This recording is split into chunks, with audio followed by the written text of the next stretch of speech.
Alright.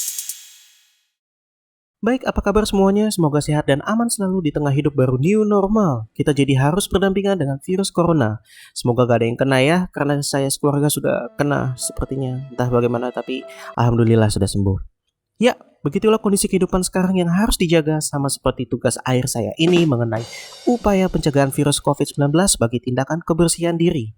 Ini topik menarik yang cukup berisiko untuk diangkat menjadi penelitian karena semua dimulai sejak bulan Februari. Jadi selama 6 bulan terakhir apa saja bisa terjadi. Mungkin penelitiannya sudah basi, tapi ternyata virus COVID ini malah menjadi pandemik. Koreksi, endemik. Virus ini pertama kali ditemukan di kota Wuhan, Provinsi Hubei, Cina, tapi sekarang bisa kalian temukan di mana-mana, bahkan sampai ke Cempaka Putih, Kemayoran, Jakarta Pusat. Ya, virusnya sudah menyebar secara global. Mari kita fokuskan ke wilayah Jakarta, karena Jakarta telah menjadi wilayah dengan angka kasus virus COVID terbanyak. Berdasarkan data yang diambil pada bulan April lalu menunjukkan angka kasus COVID di Jakarta setiap waktunya terus meningkat. Itu sebabnya pada tugas akhir ini saya memilih kampanye. Pada kampanye ini, hal penting yang mau diangkat adalah sebuah tindakan kebersihan diri. Sesuatu yang dapat dilakukan oleh setiap individu agar tergerak untuk melakukan dan menjadi kebiasaan dalam hidup mereka. Nah, motion graphic menjadi metodenya, yaitu salah satu gaya animasi dan media visual yang diyakini bisa menarik perhatian masyarakat. Karena dengan menunjukkan gambar bergerak akan jauh lebih mudah dipahami bila dibandingkan dengan gambar diam saja. Selain itu, kita dapat mengemasnya lebih ringkas tanpa melupakan informasi penting yang ingin disampaikan. Nah, kita perlu tahu pada siapa sasaran yang dituju dan yang perlu melihat informasi ini. Di negara yang tercinta kita ini, masyarakatnya terbagi ke beberapa golongan, A, B, dan C. Mari fokuskan perancangan ini untuk golongan C, yaitu golongan dengan keterangan berusaha sejahtera.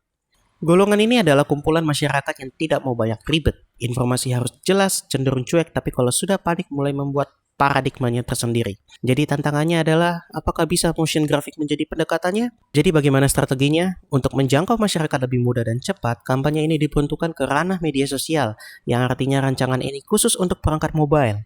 Kemudian aplikasi medsosnya adalah YouTube dan Facebook. Targetnya untuk para pengguna berusia 25 sampai dengan 35 tahun, terhitung sebagai pengguna media sosial aktif dan pekerja dengan usia produktif. Menyesuaikan dengan golongannya, karya yang dibuat informasinya haruslah cepat. Itu berarti kalian tidak akan berekspektasi untuk melihat tampilan motion graphic yang keren seperti ini, atau ini. Pendekatannya itu butuh perbandingan, karena biasanya untuk golongan C ini butuh perbandingan antara yang baik dengan yang buruk, atau butuh korban dulu dari yang selamat dengan yang lalai. Terus ini juga penting, aspek rasio 9:16 atau portrait. Sekarang mode portrait jauh lebih populer daripada landscape, karena nggak mau ribet. Coba kalian perhatikan, kebutuhan kalian membalikkan handphone ke mode landscape hanya untuk paling YouTubean atau main Mobile Legends, udah.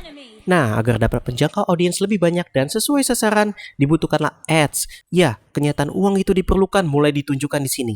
Media pendukung di sini adalah memanfaatkan hashtag dan juga Instagram. Penggunaan hashtag tujuannya adalah bersifat mengajak agar audiens mau ikut aktif.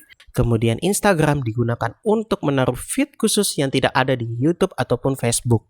Itu sebabnya postingan tambahan untuk Instagram dianggap penting sebagai media pendukung beserta hashtag. Jadi itu semua hal yang ingin disampaikan. Sekian presentasi dari video ini. Terima kasih.